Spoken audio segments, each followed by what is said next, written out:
Chevrolet Aveo prichádza na cesty naraz s dvoma modelmi, hatchbackom a sedanom. Boli sme zvedaví, či je Aveo zamerané iba na Európu a ktorá karoséria bude preferovaná.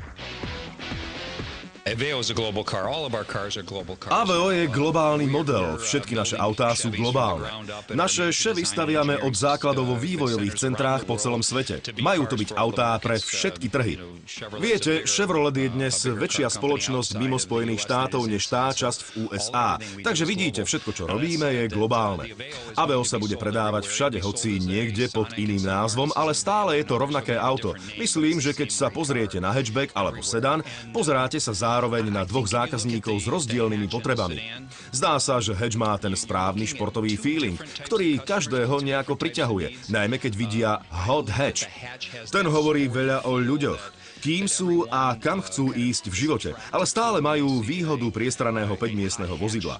No a sedan, hlavne tento nový sedan, ktorý predstavujeme, tak ten, keď už je širší, väčší, priestranejší, môže zohrať viac elegantnú úlohu.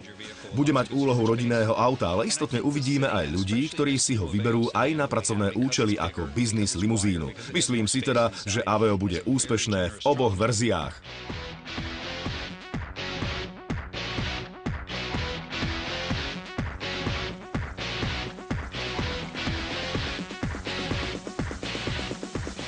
Aveo štartuje svoju púť s trojicou benzínových štvorvalcov. Ich objem je 1,2, 1,4 a 1,6 litra.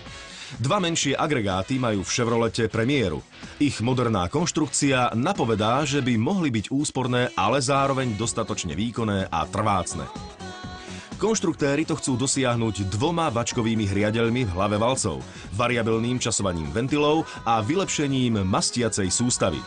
Výrobca predpokladá, že najväčší záujem bude o benzínovú 1.2 s maximálnym výkonom 64 kW, spriahnutú s 5-stupňovou mechanickou prevodovkou.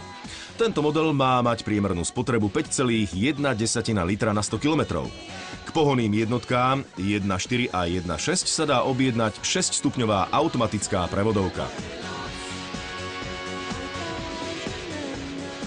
Na jeseň príde do výroby aj Aveo s turbodízlovým motorom.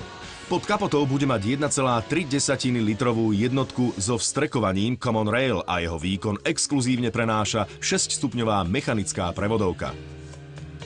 Bude to prvý turbodízel pod kapotou malého Chevroletu. K jeho úspornosti prispeje aj systém Start and Stop. Nové Aveo sa dostane do predaja v priebehu najbližšieho mesiaca a potom uvidíme, či sú očakávania európskeho prezidenta reálne.